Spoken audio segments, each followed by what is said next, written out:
Montana, I'm Jason Erst. As you pour your coffee and make breakfast, let's get you caught up on what you missed while you were sleeping and get you prepared to take on your Tuesday. Coming up over the next half hour, public outcry to a federal disability lawsuit by several states, including Montana. The frustrations and fears of leaders of several disability groups are voicing. Plus, state lawmakers hear a Senate bill to revise short-term rental laws in the Treasure State. The changes proposed and what both sides are saying. And Montana Highway Patrol has a new headquarters. We'll take you on a behind-the-scenes tour. Well, the time is at 6:30 this morning. We have temperatures in the 30s across western Montana. We've had rain and snow, creating some travel headaches for us this morning across western Montana. Right now, it's 34 in Bozeman, 38 Kalispell and Missoula. Around the mining city this morning, eastbound lanes are blocked over Homestake Pass due to an accident at mile marker 237.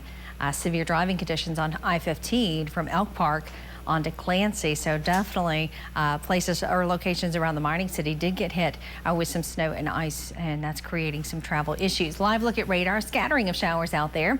That's kind of our general forecast throughout the day today. Fairly isolated in our valley locations, though. We're going to see downsloping winds limiting precipitation. Temperatures will be in the 30s and 40s today. We'll see a few peaks of sunshine. But also quite a bit of cloud cover at times as well, with a few isolated hit or miss showers. I'll tell you when that storm is going to clear out, coming up in about 10 minutes. Tension builds after 17 states, including Montana, file a lawsuit over a federal law that recognizes and protects the civil rights of people with disabilities. Leaders of Montana's disability communities gathered in Helena Monday to share how Section 504 impacts their lives. They also asked for Attorney General Austin Knudsen to pull out of the lawsuit entirely. They say they're only going after Biden policies that were enacted in the rules from 2024, but they are asking for those to be stripped away and for the entire section to be deemed unconstitutional, which strips the basic rights of people with disabilities out completely. 38 Montana disability groups signed off on a letter delivered to the Attorney General on Monday. The legal briefs are due February 25th.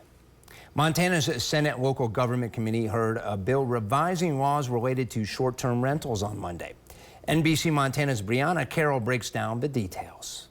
Senate Bill 336 aims to establish short-term rentals as a residential use of property and protect the short-term rental of any portion of a primary residence, including separate buildings on the same or adjoining property. The bill is sponsored by State Senator Greg Hertz, who sponsored a similar bill during the 2023 legislative session. Hertz told the committee that if local governments are going to regulate short-term rentals, they first need to be defined, and highlighted the importance of these rentals both for the tourism economy and the affordability of homes in the state. It's important for people in Montana to be able to afford houses.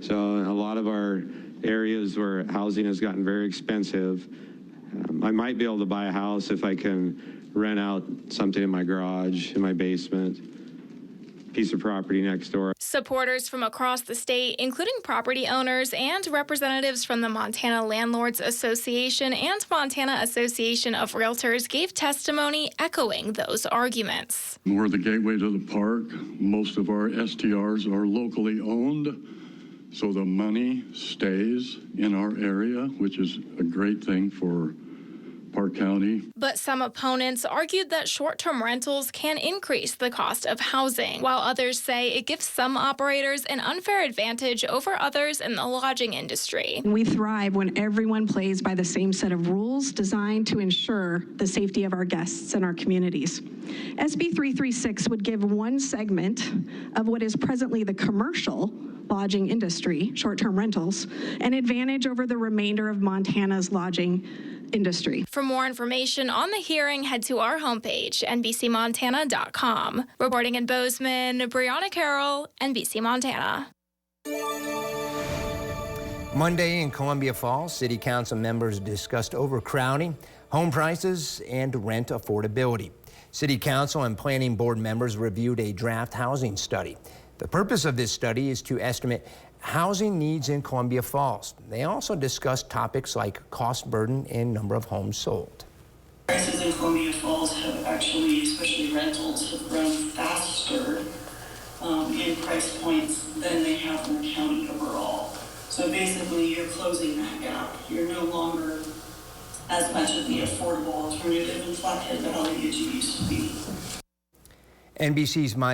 NBC Montana's Sadie Risen is digging into the numbers, the trends the city is seeing, and what the housing need is expected to look like in the next 10 years with population growth. We'll bring you an update right here on NBC Montana. The Missoula City Council voted against setting a public hearing on an ordinance to adopt term limits for the mayor and members of council. This ordinance calls for a 12-year maximum or 3 full terms for city council members. It would give more citizens a chance to toss their name for office during elections. During the meeting, only 2 members of the public spoke on the ordinance, with 1 for and 1 against. I think this is totally an appropriate topic to be in a local government study because it's actually really, really complicated. It's not a simple 1 sensor that goes on the ballot. There's a lot of layers to it. Both of the motions for the ordinance to go to a public hearing failed in a 7-4 vote. NBC Montana received a behind-the-scenes look at Montana Highway Patrol's new headquarters. Kylie Gibson went on an exclusive tour of campus and talked to Colonel Kurt Sager about his hopes for the facility.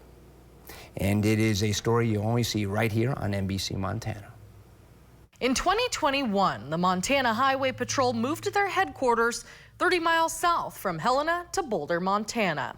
I asked Montana Highway Patrol Colonel Kurt Sager in an exclusive interview why they moved their headquarters. The facility was empty. It had been vacant when they moved the MDC out of here, and it had sat vacant. And it was state property that was being paid to maintain, or money was being spent on maintaining it to stay empty, and it's easier to maintain a building if it's occupied than empty. And it just met our needs. It was a great find. The Montana Developmental Center, better known as MDC, was a state-run facility that provided treatment for adults with developmental disabilities. This nearly 30-acre state-owned campus is a better fit for the Highway Patrol. We got multiple training classrooms that we can use.